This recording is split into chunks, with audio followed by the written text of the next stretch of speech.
I'm going way over, let me know, because this could have been we could have done 3 episodes. I mean, there's so much we could talk about here. What should we focus on? Okay, we're good. We're good? Yes. Speeding?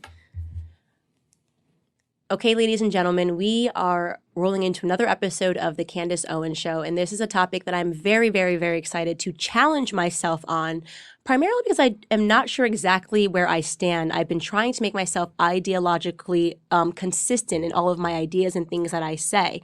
And an area that I have been struggling with is the argument over whether or not prostitution should be legal. Here to discuss this with me is the founder of Operation Underground Railroad, Tim Ballard. He has done way too much. His resume is extensive. We're going to get in that a little bit, but first and foremost, Tim Ballard, welcome to the Candace Owens Show. Thanks for having me. I don't know where to begin with you, so I'm going to just start with telling people that you worked for Homeland Security for 12 years. You started actually in the CIA for 1 year, and then 9/11 happened, and Homeland Security was started, and you instantly knew that you wanted to join Homeland Security. What was your first job there? Where were you stationed? I was on the port of entry with Calexico, California, and Mexicali. This is where Muhammad Atta, the terrorist who was instrumental in the 9/11 attacks, had come across. He's actually staged in Mexico. So I wanted to get on that border. So in the wake of 9/11, I jumped over.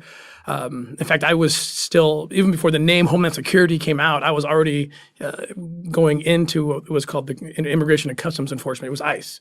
Okay, so which, by the way, ICE does more than any other agency in the world to knock out pedophiles, so because I know that's been a topic and people want to get rid of ICE. That's insane to me. Absolute insanity. But anyway, so I worked under ICE. It was the Department of Homeland Security Investigations.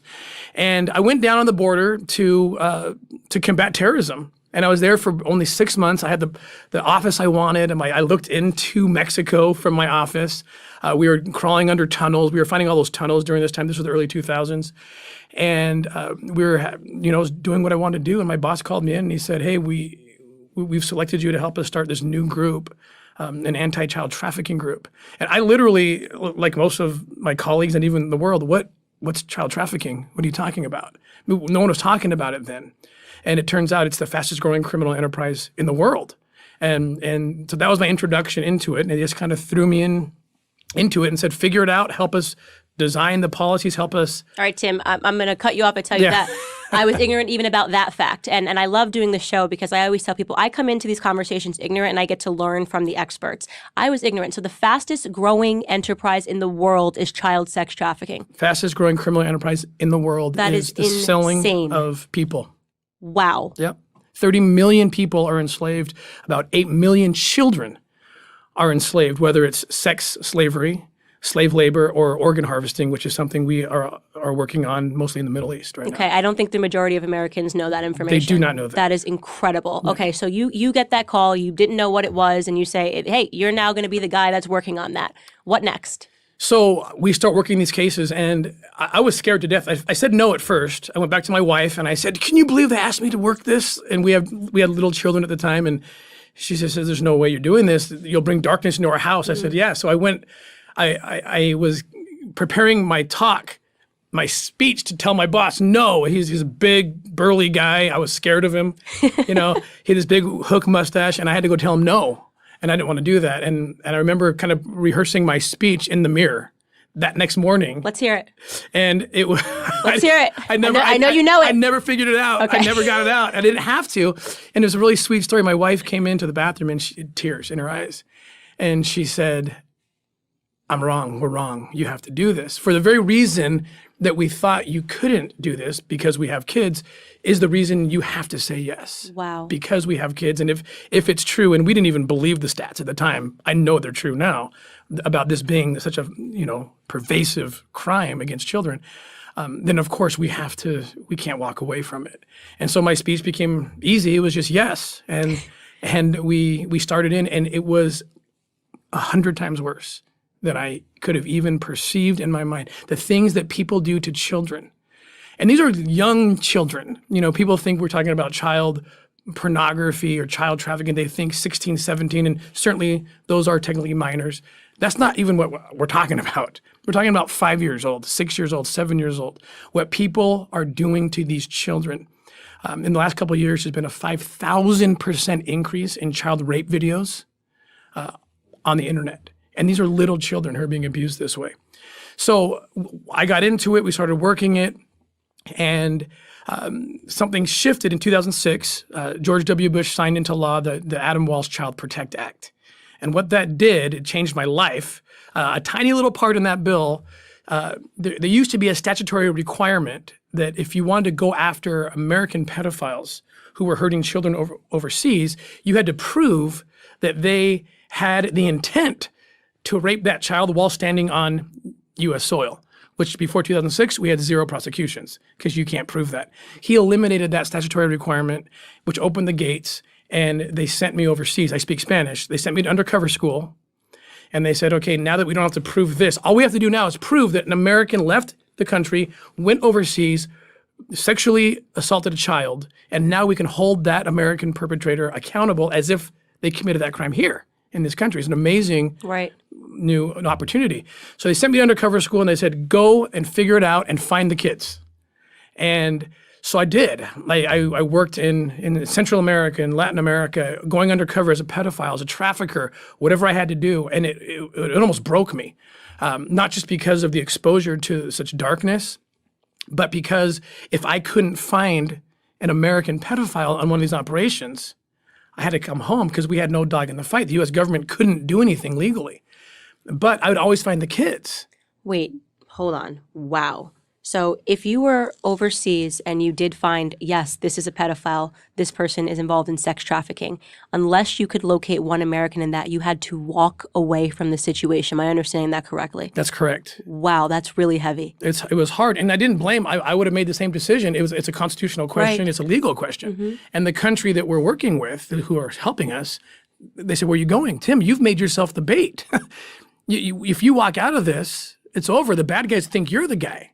You walk away from this, but we didn't have a budget, we didn't have a constitutional mandate to be there, and it was kind of an unintended consequence of the whole thing. And there was 2 cases I was working, one in Haiti and one in Colombia, where I got too deep. I went further than, frankly, I was supposed to go. I got so impassioned trying to find these kids that oftentimes I'd be sent down to do a training, and I would kind of go further, and I would do the undercover work and kind of set it up.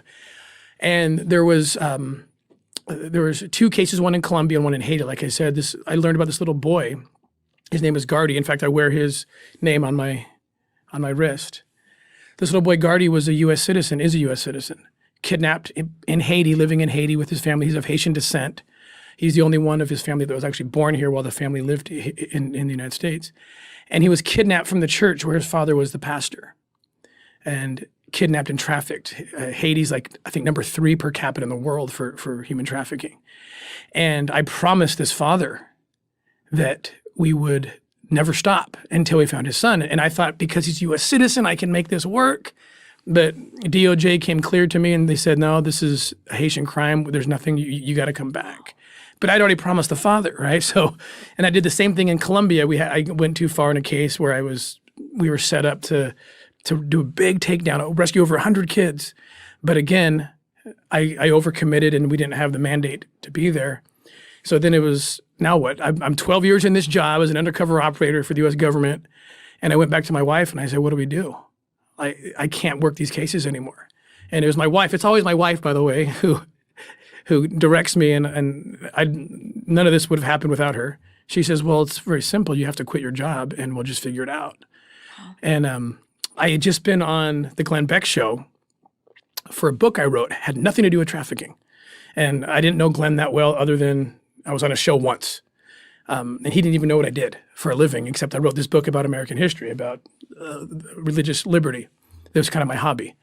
And I called Glenn and I said, I'm stuck. I need to tell you what I do for a living.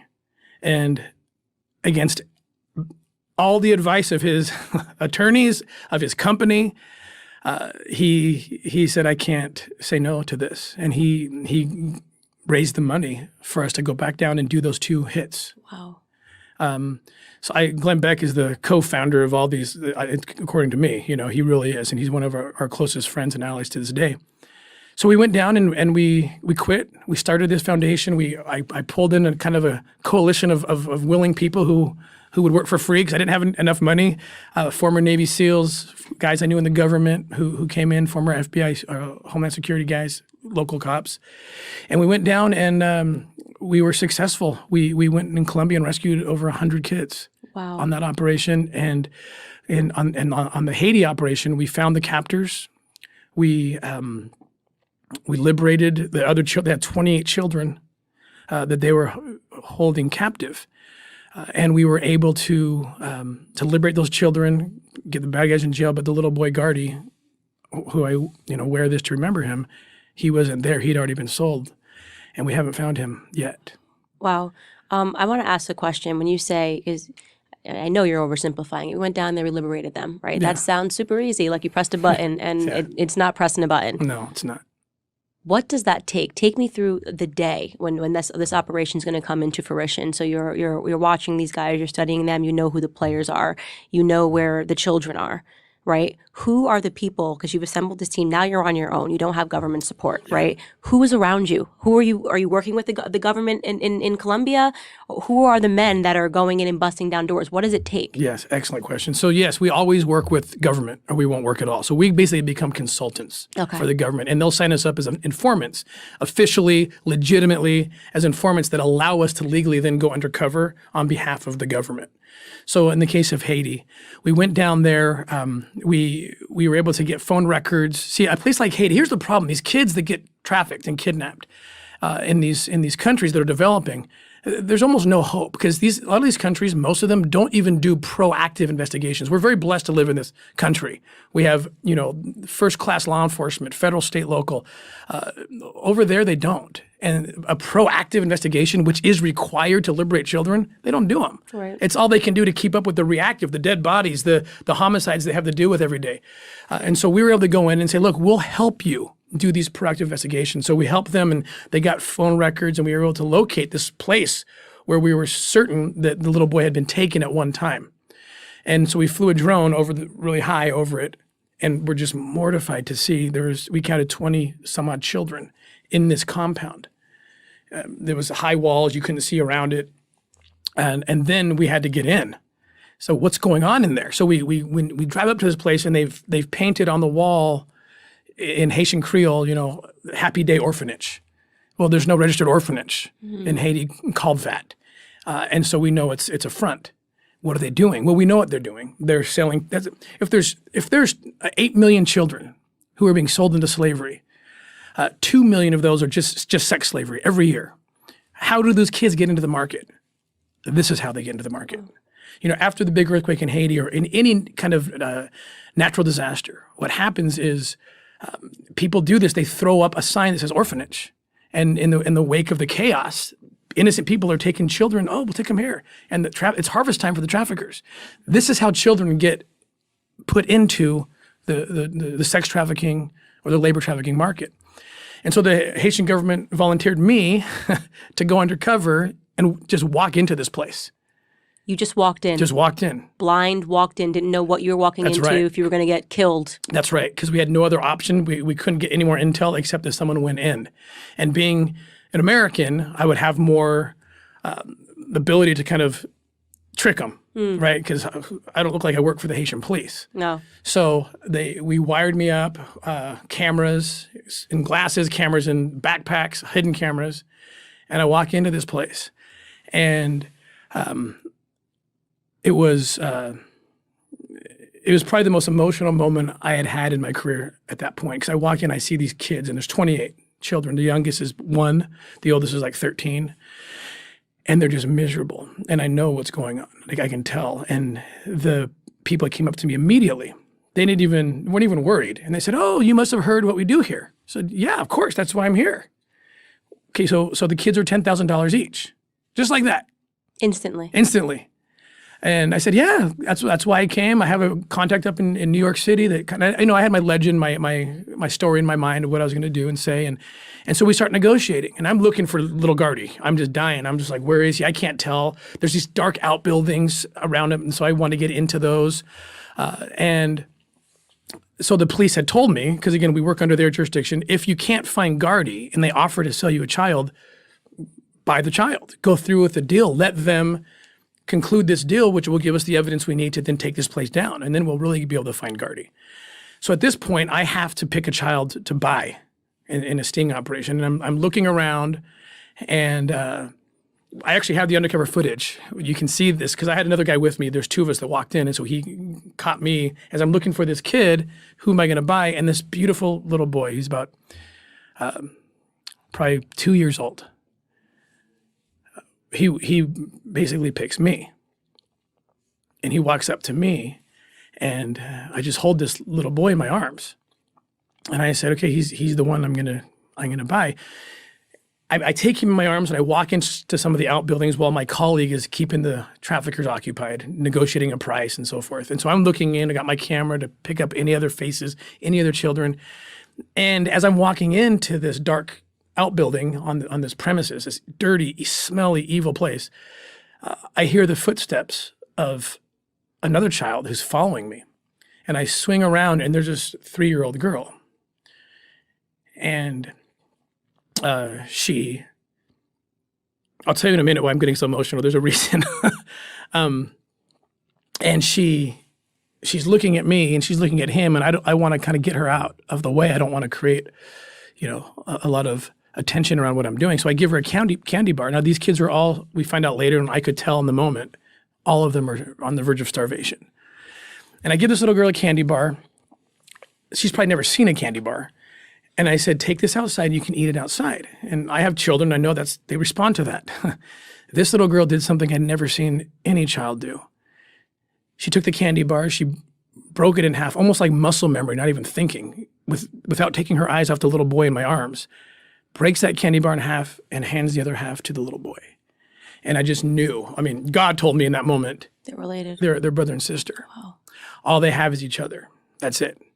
And what have I done? How many Americans have come down to this place, picked up a child, and that child disappears forever, and this little girl's not going to let that happen.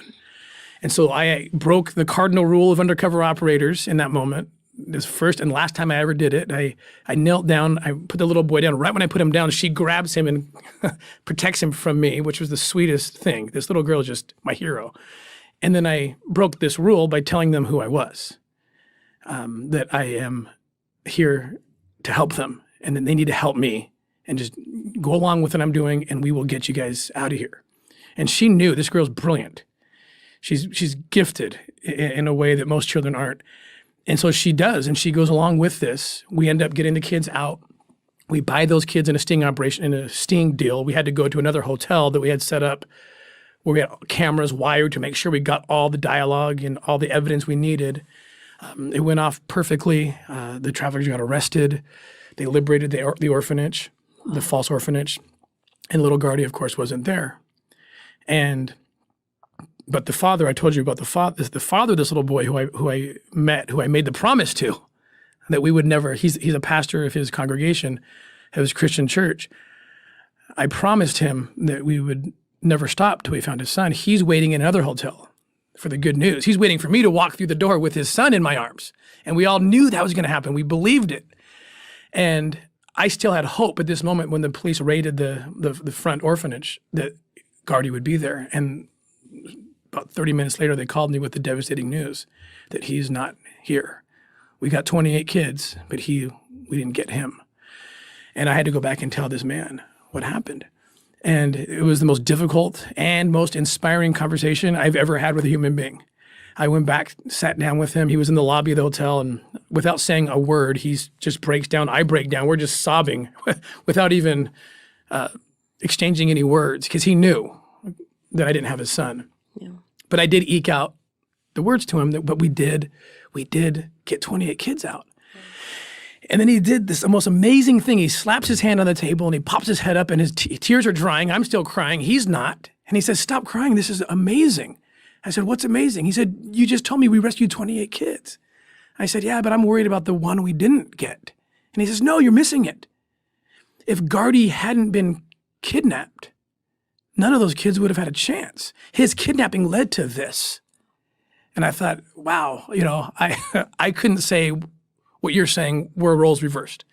And then he said this, the most profound thing anyone's ever said to me. He said, if I have to give up my son so that those 28 kids could be rescued, then that is a burden I'm willing to bear. Wow.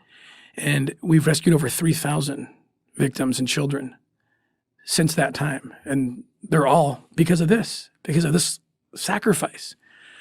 So back to those two little kids. So I go home that night and I'm just an emotional mess. Just like I'm happy and I'm sad and I'm bewildered by this man. He in fact went to the police right after that. I went with him and he said, if you can't find parents for these children who were rescued in the name of my son, I will bring them home. He went home with 8 of those 28 kids. Oh my goodness. Unbelievable. So I go call my wife that night from this crappy, Haitian hotel room. I remember there's rats running around. That's all we could afford at the time. We were like piled up, like 10 of us in a room. And I couldn't sleep. And I told her the story. And I said, can you believe this? And I said, I want to be like him. Like Gesno Marty, that's his name. And she said, and I got to be careful what I say to my wife because when she says something, I know it's inspired, especially, when she says it that way. And she did one of those on the phone and she said, well, let's be like him. I want to be the mother of those 2 children that you had to buy, that you bonded with. I want to be their mom. Will you make that happen for me? And I was just like, are you kidding me? Like, we have no money. I just left my secure job to start a nonprofit. But I knew that she felt it and we did it. And those kids have been home for 2 years now. Oh my goodness. That is such an incredible story. So we have 7 of our own. So that made 9. You have 9 children. We have 9, yeah. Wow. Yeah. Just doing the God's work. I mean, that really is God's work.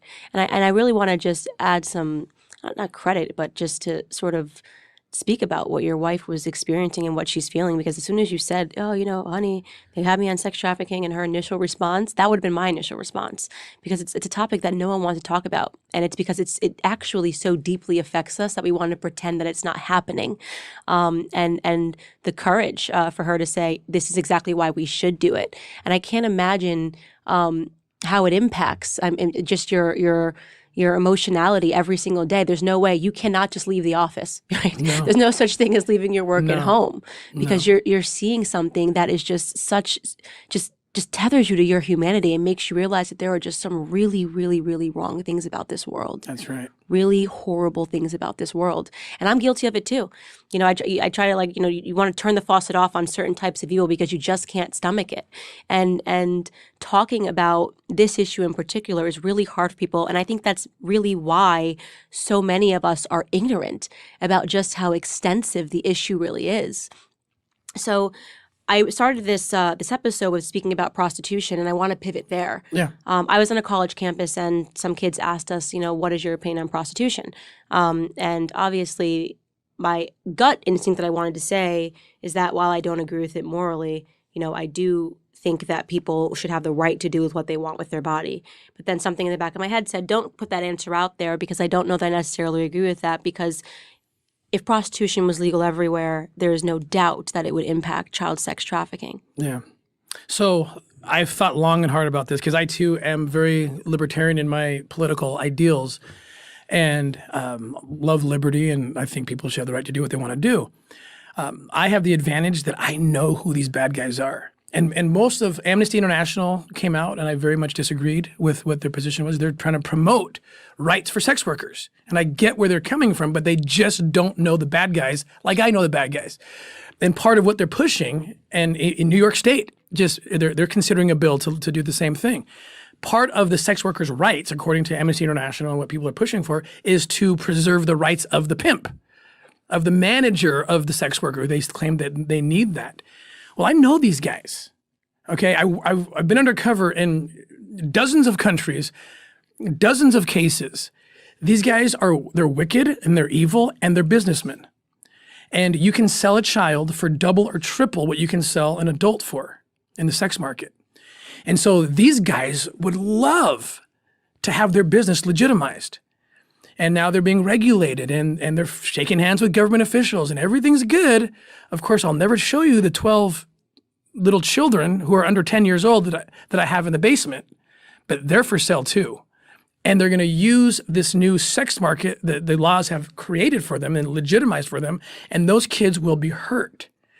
I'm certain of it. I know these guys because I meet with them, and all the guys selling kids also have the adults for sale as well. And they're always trying to upsell you, like, but you can get a 12-year-old for just add on $500 more and I'll give you the 12-year-old. I got a couple of virgins too. That's $1,000. Wow. That's this is their business.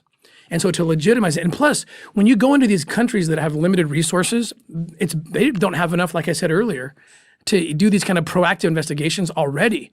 Now you're going to utilize government time, right, that they don't have and resources to regulate this new market, leaving even less time for them to do what they weren't doing before, which is investigating the cases. So you've legitimized this thing, you've created a sex market. And so the question is this: what's more important? Preserving the rights of children from not being raped, or preserving the rights of an adult from being a sex worker? I'm going to choose the children. Right, every single time. Every time. And that's why I've come down strong on the position of no, do not legalize prostitution. Now, do not criminalize prostitutes either. I'm very much against any prostitute being prosecuted. Mm-hmm. I've seen too many prostitutes who, once they've come out and told their story, they were that 10-year-old. They were that 11-year-old. And so I would never, ever prosecute prostitutes. So what I see that people try to do when people defend sex work, and especially, I mean, this is happening on a cultural level. I had one guest who explained to me, actually showed me that Teen Vogue, so, which is appealing to 13-year-old prepubescent young women, has a headline this past year that said sex work is real work. And they go on to defend why sex work should be defended, is defensible, and why we need to open up the laws. And all of this is sort of falling under the umbrella of sexual liberation. And it seems like we never can get sexually liberated enough, right? I mean, it just keeps going, and they need more sexual liberation. And I'm starting to wonder, and I guess just sort of ask myself the questions, if we're really kind of just hitting at, I guess, unweaving the moral fibers of our society. Women, no, we should be able to walk around the streets naked, and we should be able to sell our bodies if we want to. This is freedom. And then when you take a look at it, the thing that's supposed to be freedom is starting to look a lot like bondage. And we are encouraging. I mean, when you look up, and if you're a country and you say, well, America has legalized prostitution in all 50 states, if that was a circumstance, that's a market. I really wonder about where we're going culturally and how this sort of contributes to what you say is the fastest growing criminal enterprise in the world. And and this is the thing, before the interview, I was telling you, the root of that informs everything else is what this is. The fastest growing criminal enterprise in the world is the exploitation of children. And as the more liberal in that sense we become with sexuality, what you said is exactly right. You are leading these kids to bondage. Mm. You're going to create this socio-political environment where children are told, go be free, and go on Instagram and take, shirtless pictures and all these. I know the pimps the traffickers are watching. Their highest their best recruiting tool is our social media platforms. Mm. And I want to be your agent. Come do a photo shoot with me. That's how the kids in the United States, by the way, are being sucked into trafficking. So we are encouraging what they're doing in Vogue and other places. They're encouraging bondage. They just don't realize it because they're ignorant to what is actually happening in the underbelly of this whole country and culture. Right, and especially when you think about the cyber market in particular.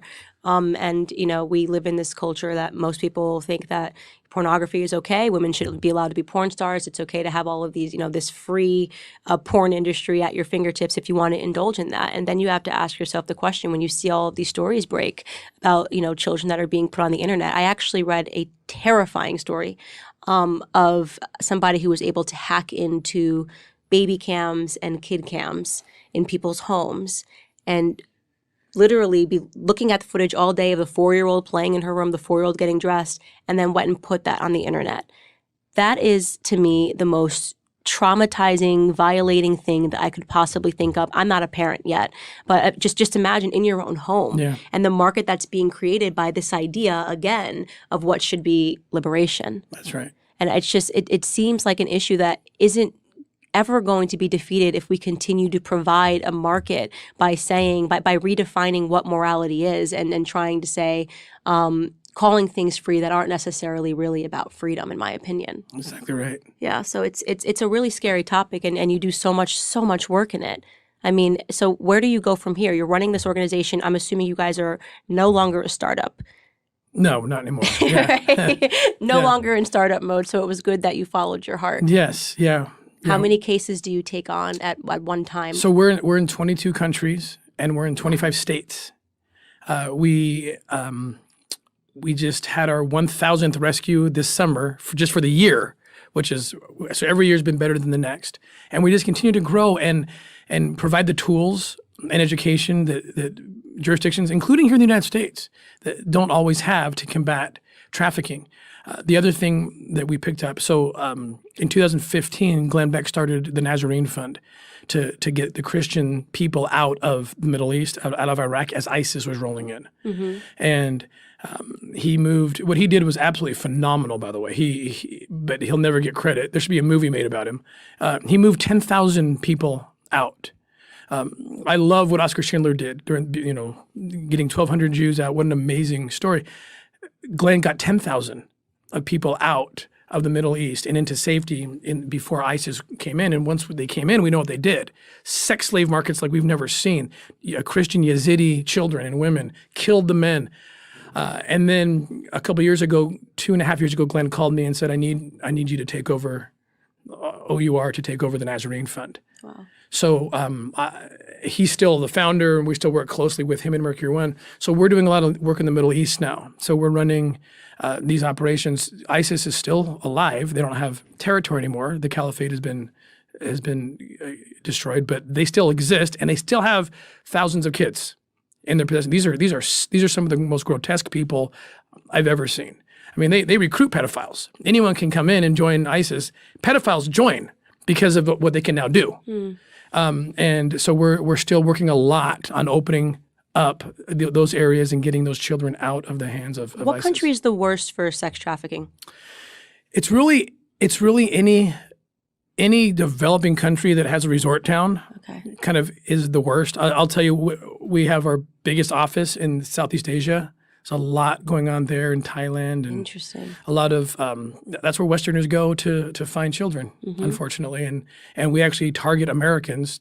We help the Thai police target the Americans who are coming to abuse their children. And how are we doing in America in terms of conquering this issue? Probably better than any other country because we have the best law enforcement in the world, and we have high-tech solutions that are unbelievable. The Homeland Security investigations, where I came out of, leading the way, just so impressed. They're our best partners.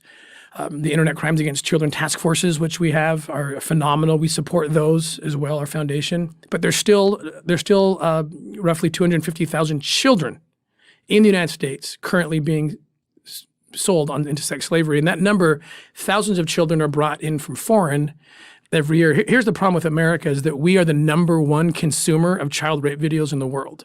Rape videos. Rape videos. We are the demand, which is why Exactly what I was talking about. Which is why 2006 we had to pass the law because George W. Bush recognized and Congress recognized we are the problem. And our people are going over and abusing these children. So that was kind of the genesis of that bill.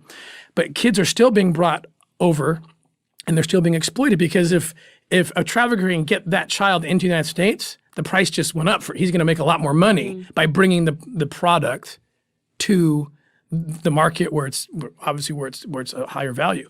And so there's a big problem, and this is why this is one of the arguments that I made. I had the opportunity to brief the president and Congress, and I wrote an op-ed when this whole wall debate was coming up because we've rescued the children in New York City who, but for the wall, they would have been rescued. The kids who were trafficked through the desert with no barrier. And I've talked to these kids, we get them out, and they said, once they know, some of them are getting older now and they're looking back, what happened to them? There's one little girl who now works for us. She's in her early 20s. She was kidnapped at 12 years old in Mexico. And she was brought up, no barrier, border, or anything, marched right into New York City. And between the ages of 12 and 17 years old in New York City, this little girl was raped, we guess, about 60,000 times before she was finally set free. And that's the fate of thousands of children. Now, she looks back on this and says, you know what? I wish there had been some kind of opportunity, one last opportunity for me. Had there been a border or a wall where they forced the trafficker to take me through the port of entry, and I saw that law enforcement officer, who, by the way, these guys are trained to look for this. She said, I would have reached out. Help me. It's a one last chance. So I was going crazy during this debate about how a wall does nothing. I was like, tell that to these countless children who were raped hundreds of thousands of times, that it means nothing, that there's no opportunity there. So we are a major part of the problem and should be a major part of the solution. Well, let me just say, I mean, from the bottom of my heart, this has got to be one of the most interesting, heart-wrenching discussions that I've ever had on the show. It's an issue that like I said, I've been almost too terrified to discuss because it's just such a scary thing, but it's become more and more necessary, especially as we see people that are actively fighting to sort of say, you know what, not only should we not have border security, not only do we need a more sexually liberated society, but we should also abolish what you just said. We have the best law enforcement in the world. We should be abolishing entire units of our law enforcement, all in the name of freedom. And my goal is to just show people that that's actually all in the name of bondage. And you need but look at all of these other countries that don't have what we have to realize that that's the circumstance. That's right. We wrap every single episode about allowing the person that I am speaking with to leave a voice message for the world, meaning you're going to look at this camera and you're going to go for 2 minutes, and everybody in the world watches the Candace Owens Show, and they're going to hear the message that you leave. Are you ready? I'm ready. All right. On your mark, get set, world, I give you Tim Ballard. Hey, world, listen up. There's slavery, and it's not dead. It's alive. And Candace said something very important. She said that it's terrifying to talk about this, and that's my fear, that you're going to turn us off. It takes guts to listen to this interview. It takes guts to engage. And, I used to teach international politics at one time in my life, and my students would talk about, we talked about slavery in the 19th century. Oh, I would have been an abolitionist. I would have stood up. And I have to be the jerk, and it sounds, kind of jerkish to say this, but I had to tell them, you probably wouldn't have been. Because understand this, people in the North in the 19th century, they didn't travel into South Carolina or Georgia to see slavery any more than you and I travel to Thailand or Mexico or other high trafficking areas. Not that it doesn't exist here, it does, but it's more hidden. And so look back at history, and if you probably would say, I would have been one of those abolitionists. I would have been Harriet Tubman. I would have been Frederick Douglass. Well, now's your chance, because the parallels are almost exact. It's going on now. Slavery is real. There's more people enslaved than any other time in the history of the world. And there's so much that you can do to help eradicate it and liberate and heal these children. So if you go to OURrescue.org or the NazareneFund.org, learn about how you can get involved to help us liberate the captive. That was perfect. Thank you so much for joining. Thank you. That was just, oh God, I was trying so hard not to cry.